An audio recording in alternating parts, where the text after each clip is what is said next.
Subhanahu wa ta'ala diberikan kesempatan hingga detik ini untuk berkehidupan, beriman dan membuktikan keberimanan kita dengan menunaikan ibadah Jumat berjamaah. Semoga Jumat kali ini diberkahi dan dijadikan oleh Allah Subhanahu wa ta'ala sebagai Jumat terbaik di antara sekian Jumat yang telah kita tunaikan. Hadirin, tanpa terasa Jumat ini menjadi Jumat terakhir di bulan Dzulqa'dah, bulan ke-11 tahun 1445 Hijrah. Bukan sekedar Jumatnya, boleh jadi juga akan mengantarkan kepada penanggalan terakhir di bulan ini yang akan mengantarkan kita kepada awal di hari baru, bulan baru, yaitu bulan Dzulhijjah 1445 Hijriah. Ada catatan menarik dari Al-Imam Al-Bukhari yang dicantumkan dalam kitab sahih beliau, nomor hadis 969, yang catatan ini tersambung pada riwayat hadis sahih dari sahabat utama Abdullah bin Abbas radhiyallahu taala anhuma. Dari Nabi sallallahu alaihi wasallam, satu kali beliau bersabda demikian: "Ma min ayyamin al-'amalu salihu fihinna ahabbu ila Allah, ay min hadhihi al-ayyam al-'ashr." Qala aw qila ya Rasulullah wala al-jihadu fi sabilillah. فقال رسول الله صلى الله عليه وسلم ولا الجهاد في سبيل الله إلا رجل خرج بماله ونفسه ولم يرجع من ذلك بشيء. رواه البخاري. Sahabat Ibnu Abbas radhiyallahu taala anhuma menyampaikan satu riwayat hadis pesan agung dari Nabi sallallahu alaihi wasallam. Kalau beliau bersabda satu kali, "Ma min ayyamin," tidak akan ditemukan perjalanan hari-hari, al-amalu salihu fihinna, saat amal soleh yang dikerjakan di hari-hari itu, ahabbu ilallahi, naik status menjadi sangat dicintai oleh Allah Subhanahu wa ta'ala. Jadi bila kita menunaikan sholat di luar hari-hari itu, sholat kita benar secara rukun, ikhlas ditunaikan, maka berpeluang sholat kita diterima oleh Allah dan mendapatkan pahala, bekal untuk dibawa pulang ke akhirat. Tapi belum tentu sholat kita dicintai oleh Allah. Membaca Al-Quran di luar hari-hari ini boleh jadi dengan keikhlasan mendapatkan peluang pahala. Satu hurufnya 10 kebaikan. Bila sholat ditunaikan sekali selesai 10, berjamaah dikalikan 27, bila datang ke masjid dapat lagi tambahan 25 kebaikan. Jarak 1 ke 2, 2 ke 3, demikian seterusnya, itu setidaknya 500 tahun jaraknya. Bila ditunaikannya di luar hari-hari tadi, pahala untuk membaca Al-Quran setiap hurufnya 10. Bila berlatih dengan sungguh-sungguh dari yang tidak bisa mengucap terbata-bata, 2 kali lipat pahalanya, bisa 20 potensinya setiap huruf. Jangan dihitung 1, 2, 3 terlalu sedikit, melimpah untuk bekal kita kembali pulang ke akhirat. Tapi spesial di hari-hari ini, berubah amalan itu bukan sekedar melahirkan pahala, tapi naik status menjadi bacaan Al-Quran yang sangat dicintai oleh Allah Subhanahu wa ta'ala. Berbeda antara diterima dengan dicintai. Diterima, amal yang dikerjakan, artinya segala yang kita lakukan dari amal yang baik itu mendapat ridha Allah, yang dengan itu satu, ada keberkahan, ada pengaruh amal itu pada kepribadian kita saat di dunia, dan melahirkan pahala yang dibawa untuk ke akhirat. Misal, berkahnya sholat itu membuat perilaku kita lebih baik. Innas salata tanha 'anil fahsya wal munkar. Itu berkah, itu dunia. Jadi semakin kita melatih tangan kita dalam bertakbir, wajah kita tunduk, sampai kaki kita juga bersujud, dan taat pada ketentuan Allah, maka anggota tubuh yang dilatih dalam sholat ini, itu akan digunakan dalam perilaku kita berdasarkan bimbingan Allah. Dibimbing, ujung kepala sampai ujung kaki.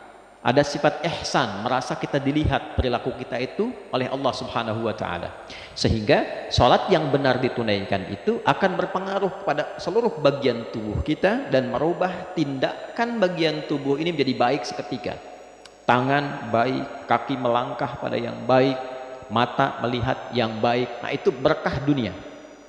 Akhiratnya, apa yang kita tunaikan selesai, dituliskan 10 kebaikan. Namanya hasanah. Quran surah ke-6 ayat 160. Man jaa'a bil hasanati falahu asyru amthaliha. Siapa yang mengerjakan 1 kali perbuatan hasanah bernilai pahala, itu nilainya 10. Salat itu disebut dalam Al-Quran dengan hasanah. Quran surah ke-11 ayat 114. Aqimis salata tarafain nahar wa zulafan minal lail innal hasanati yudhibna sayyiat. Salat-salat yang kita tunaikan itu disebut dengan hasanah. Diterima, ada berkah di dunia. Jadi salat bila banyak pun ditunaikan dengan sunnahnya, tidak merubah perilaku yang melakukan itu menjadi lebih baik, itu pertanda belum berkah salatnya. Walaupun gerakan-gerakannya benar, bacaan-bacaannya fasih, tapi tidak merubah pelakunya menjadi lebih baik, artinya belum berkah, belum benar sepenuhnya. Ada kekhusyuan yang hilang, ada pemahaman yang tidak nampak di dalamnya. Nah, dicintai itu konsekuensinya tambah itu. Tambah dari yang tadi, bukan sekedar berkah, bisa mempercepat terkabulnya doa. Ada kisah yang ditampilkan dalam Al-Quran yang mustahil pun menurut manusia, tapi dipandang butuh ia saat di dunia, itu Allah bisa kabulkan.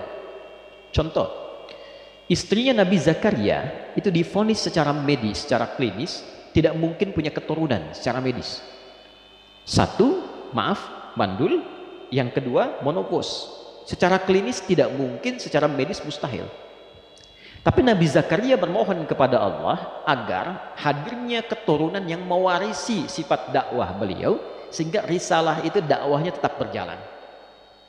Dan dengan ketetapan Allah dikabulkan. Atas takdir Allah dikabulkan itu. Kapan saat dikabulkannya? Saat beliau menyampaikan doa itu dalam sholatnya. Itu ada di Al-Quran surah ketiga, misalnya Ali Imran di ayat 38 sampai 39. Hunalika da'a Zakaria rabbah qala rabbi habli min ladunka dzurriyyatan thayyibah innaka sami'ud du'a. Syahidnya ayat 39-nya, fanadathul malaikatu wa huwa qa'imun yusalli fil mihrab annallaha yubashshiruka bi Yahya. Dijawab doa itu saat dalam menunaikan sholat, dipanjatkan, sholatnya belum selesai.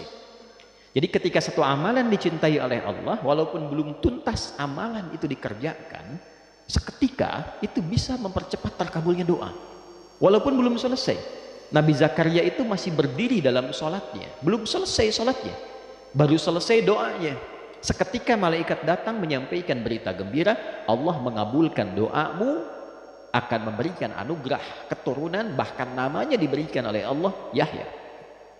Yahya disampaikan dalam sholat, sholatnya belum tuntas. Nah, kita pun menunaikan sholat dalam berdiri, dalam hadis qudsinya itu ya, ditunggu mau minta apa kita kepada Allah. Idza qala al-'abdu alhamdulillahi rabbil alamin, ketika hamba berkata alhamdulillahi rabbil alamin, qala Allah azza wa jalla, Allah menjawab dalam hadis qudsi, athna alayya abdi, hambaku sedang memujiku. Wa idza qala al-'abdu ar-rahmanir rahim, tadi yang pertama hamadani abdi, yang kedua idza qala al-'abdu ar-rahmanir rahim, qala Allah azza wa jalla athna alayya abdi, hambaku sedang menyanjungku. Wa idza qala al-'abdu maliki yaumiddin, qala Allah azza wa jalla majjadani abdi. Kalau hamba berkata maliki yaumiddin, Allah menjawab hambaku sedang mengagungkanku. Wa idza qala al-'abdu iyyaka na'budu wa iyyaka nasta'in, qala Allah azza wa jalla hadza baini wa baina 'abdi wa li 'abdi ma sa'al. Ini perjanjian antara aku dengan hambaku. Kalau hambaku benar sholatnya sampai bacaan tadi, iyyaka na'budu wa iyyaka nasta'in, maka sekarang apapun yang dia minta aku kabulkan.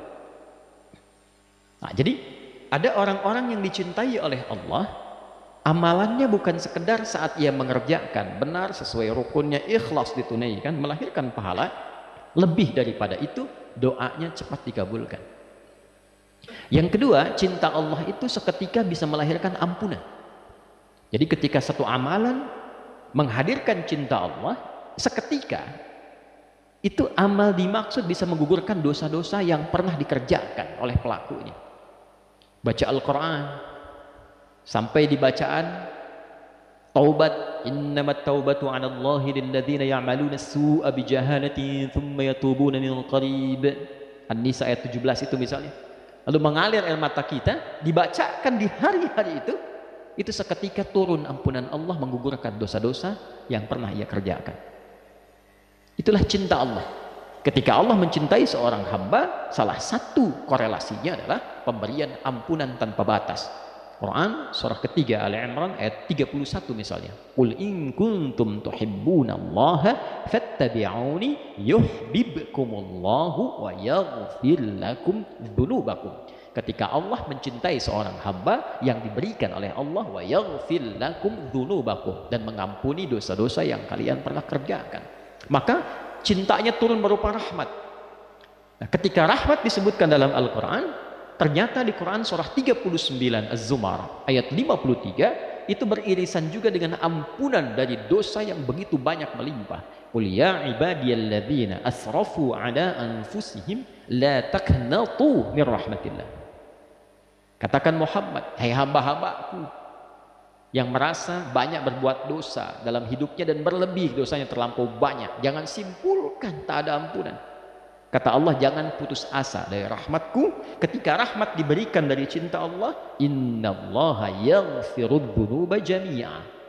Seluruh dosa yang kau kerjakan aku ampuni, kata Allah. Jadi ketika cinta diturunkan, ketika cinta dihadirkan, maka doa cepat dikabulkan, dosa diampuni, dan anugerah datang begitu berlimpah. Hari-hari itu tibanya di 10 hari pertama di bulan Dzulhijjah min hadzal ayyamil 'ashr, yaitu 10 hari pertama di bulan Dzulhijjah. Seorang sahabat mengkonfirmasi, walal jihadu fi sabilillah, ya Rasulullah, bagaimana status jihad fi sabilillah? Apakah mengungguli juga 10 hari di awal Dzulhijjah ini? Semua amal saleh yang dikerjakan 10 awal Dzulhijjah ini, kata Nabi, walal jihadu fi sabilillah, bahkan jihad fi sabilillah pun tak mampu menandingi amal saleh di 10 hari pertama bulan Dzulhijjah ini, illa kecuali satu saja jenis jihad. Nah, jadi jihad ini ada banyak tingkatan. Ya, jihad orang tua, suami mencari nafkah demi istri, itu jihadnya. Istri merawat anak-anak, itu jihad. Dari mengandung, melahirkan, itu jihadnya. Ya. Guru mengajar pelajaran agama ikhlas supaya anaknya yang dia ajar itu dekat dengan Allah, itu jihad. Anak belajar masuk sekolah di sini, belajar supaya kenal Allah, taat pada Allah, itu jihad. Bahkan turun ayatnya dalam suasana jihad. Quran surah 9 ayat 122. Saat banyak orang berjihad ke medan perang, medan militer, fisik, bela negara, bela bangsa, bela agama, saat yang bersamaan turun ayat yang mengklasifikasikan jihad itu pada 2 nilai yang setara. Jihad yang dengan menggunakan fisik itu sama dengan jihad menggunakan pena. Wa ma kana al-mu'minuna liyanfiru kaffah. Tidak harus semua orang beriman pergi berjuang ke medan tempur semua, mengangkat senjata.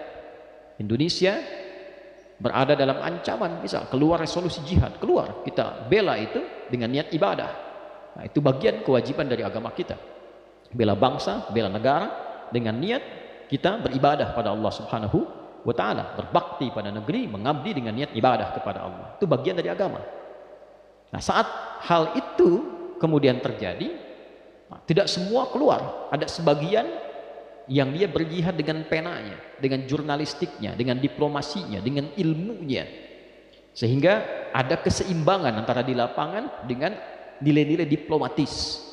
Nah, itu setara nilainya.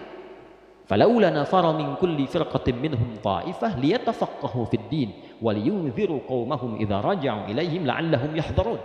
Ada sebagian kelompok orang itu mendalami agamanya, mengkaji lagi, menanamkan spirit, sehingga ketika prajurit-prajurit berjuang di medan laga, ia mendidik masyarakat-masyarakat itu untuk siap juga berjuang dengan ilmu yang sama, dengan semangat yang serupa. Itu sama nilainya.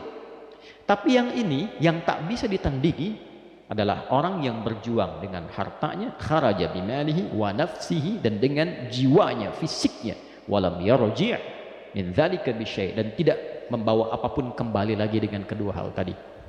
Dia wafat syahid. Karena itu berbahagia bagi Anda yang mengenakan seragam kebesaran, seragam bela bangsa, bela negara, dan niatkan untuk ibadah. Ketika ada panggilan bertugas sesuai ajal, misalnya wafat, itu diniatkan ibadah, syahid statusnya syahid, dan tinggi itu nilainya. Ya, kita berbangga ini pakaian tentara kita itu hijau-hijau. Di surat Al-Kahf itu ada disebutkan orang berpakaian hijau-hijau diberikan anugerah melimpah oleh Allah di surga. Wa yalbasuna thiyaban khudra. Dia menggunakan pakaian hijau, diapresiasi dengan gelang-gelang emas, baju kehormatan, dan dipersilahkan menikmati hasil perjuangannya. Tak ada lelah lagi, kesejahteraan bertambah, nikmat. Nah, itu diantara perjuangan. Nah, tidak ada tuntutan itu, maka Allah hadirkan semangat untuk meningkatkan amal saleh. Ramadan berlalu 30 hari. Setelah itu kadang kembali lagi ke asal mula, mata melihat yang kurang baik lagi, pikiran berpikir yang tidak baik lagi. Saat Ramadan tidak bertikai, setelah Ramadan saling bertikai, sama muslim mencela, sama muslim menjatuhkan. Ya, selesai Ramadan korupsi marak lagi, maka dihadirkan lagi untuk mengingatkan 10 hari. Seperti halnya orang-orang yang berhaji mendapatkan mabrur, dari kata birrun, merubah menjadi lebih baik.